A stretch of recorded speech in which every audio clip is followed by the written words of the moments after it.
It is Tuesday, March 5th, and the Splash Zone is back in your life. I'm Matt Modai, and I'm here to give you my 3 favorite NBA player props for tonight's NBA betting slate.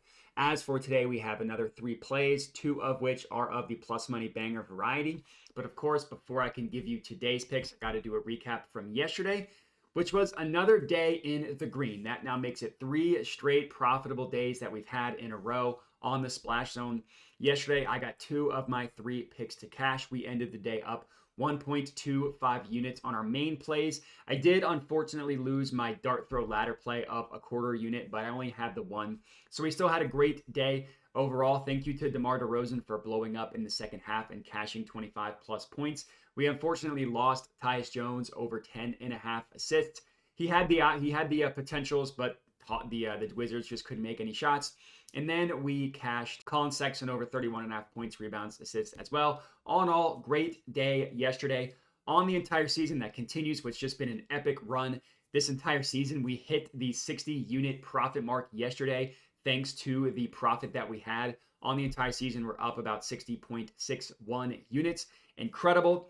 Ladder plays specifically, I started tracking them a little over a week ago on February 24th, and we're up over 3 units on ladder plays as well. And again, that does include losing our only ladder play yesterday. So overall, like I said, it's been an amazing season that we're having. I would definitely recommend subscribing to my YouTube channel if you are not already. I know a cold streak is going to come after having 3 straight profitable days. A cold spell will come, and that is going to be frustrating, but let's hope we can ride out this heater as long as possible. And then, of course, if you could like the video and comment as well. I love reading through the comments and seeing what people have to say. But that is enough about that. You're only as good as your most recent bangers. So let's get into today's picks. Let's get wet. The first play that we're going to go ahead and lock in here, this is in the Pacers versus Mavs game. I'm taking Kyrie Irving under 4.5 assists, minus 115 odds at DraftKings.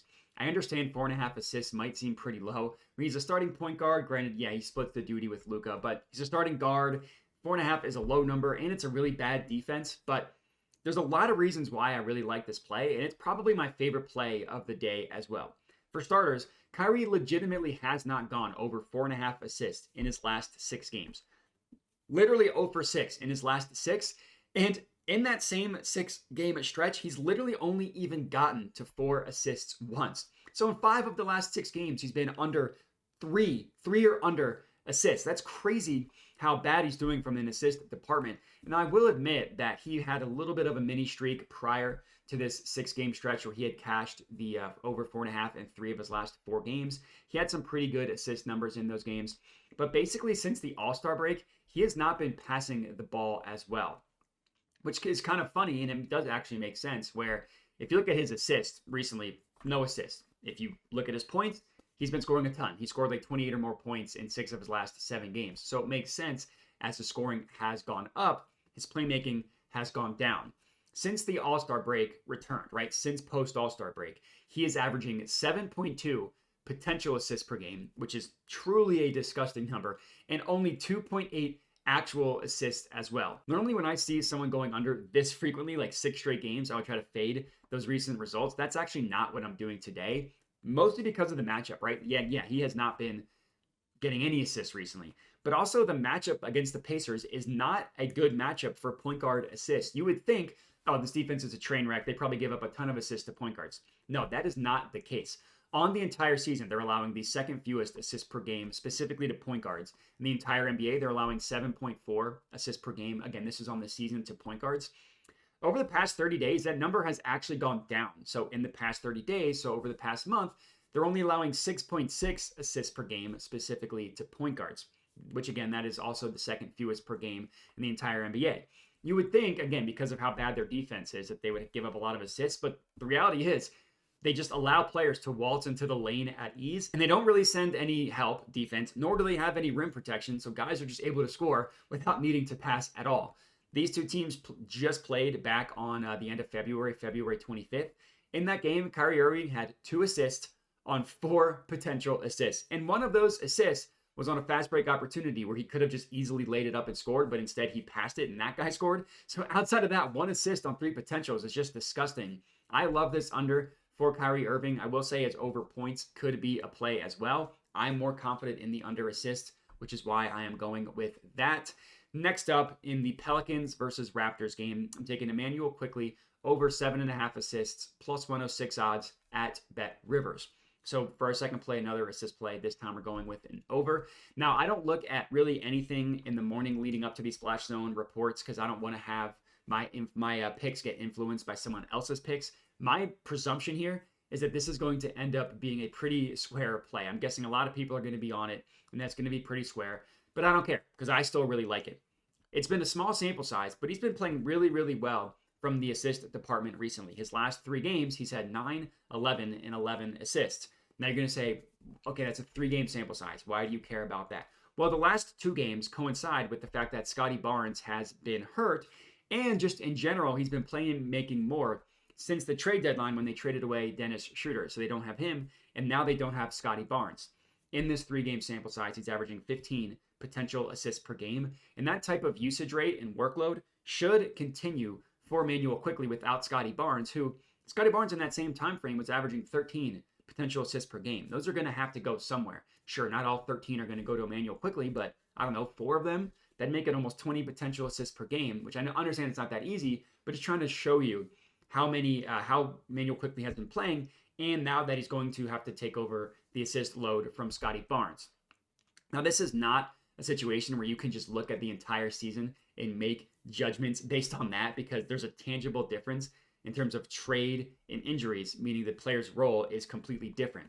If you isolate the data, and I use RotoWire for this, if you isolate the data to be post All-Star break and on, without Scottie Barnes on the floor, so this is February 22nd and on, without Scottie Barnes on the floor, Emmanuel Quickley is averaging 9.1 assists per 36 minutes with an increase assists per 36 minutes of 4.4. Now, he's also been averaging 36 minutes per game over the past 5.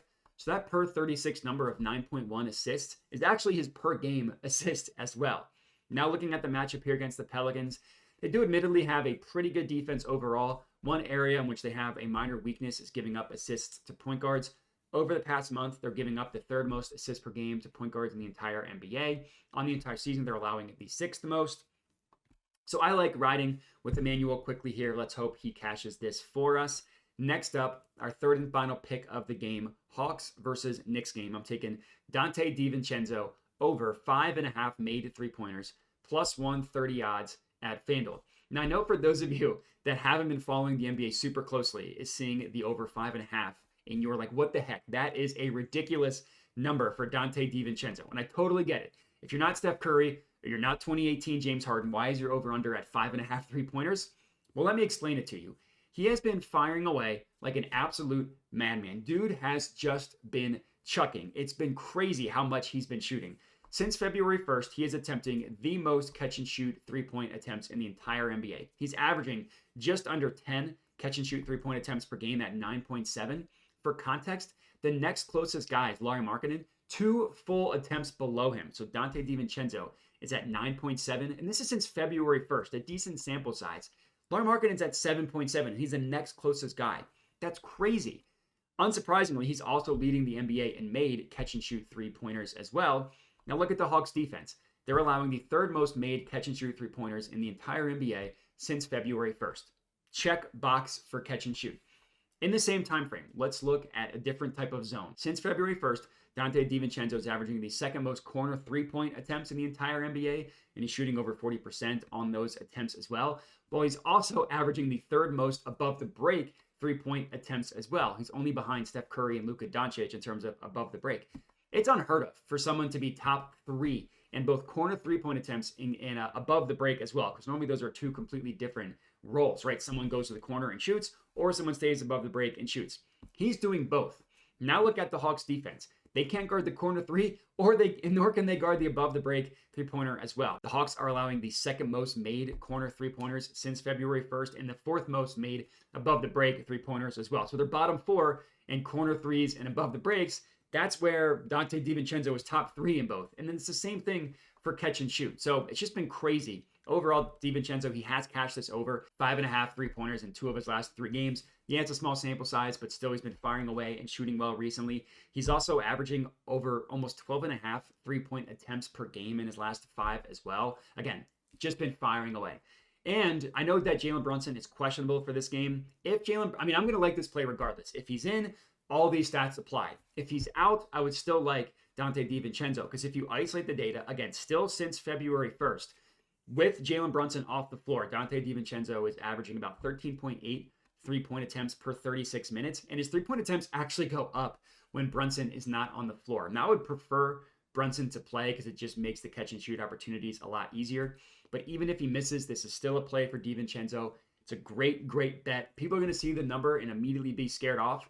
And that's not me. I think the over is the play here. Obviously, that's what we're taking. And that's how we got 3 bangers for you guys to lock in. Make sure to like the video, comment, subscribe. And then the last thing I mention it at the end of every video, is that I do have a dub club. Now, there's a couple of things that I want to be very clear about. Number one, it's only $5 a month. So I'm not charging some ridiculous VIP picks package. I'm also not trying to sell you on a VIP picks package. Everything that you get on Dub Club, you can get for free either on YouTube or on Twitter. What I do with the Dub Club is plays that I'm going to give out that you see here on YouTube, or plays that I'm going to tweet out later in the day on Twitter. I will send them out immediately on Dub Club. So the logic being, if you don't always have time to watch the YouTube videos, or you just don't want to watch the YouTube videos at all, or you want to get the plays immediately so you don't wait until the odds change. I've had a lot of people complain that, you know, I'm like, I'm willing to pay, but by the time I watch your YouTube videos, the odds have changed. So I came out with a Dub Club so people can get them texted to you immediately. It's a nice, easy way to not worry about YouTube and not worry about Twitter. Just lock them in via the Dub Club. Again, it's $5 a month. But if you'd rather just get everything for free on YouTube and Twitter, that's totally fine. However you want it, it's totally fine with me. And that's all we got. I appreciate everybody for watching, and have a good one.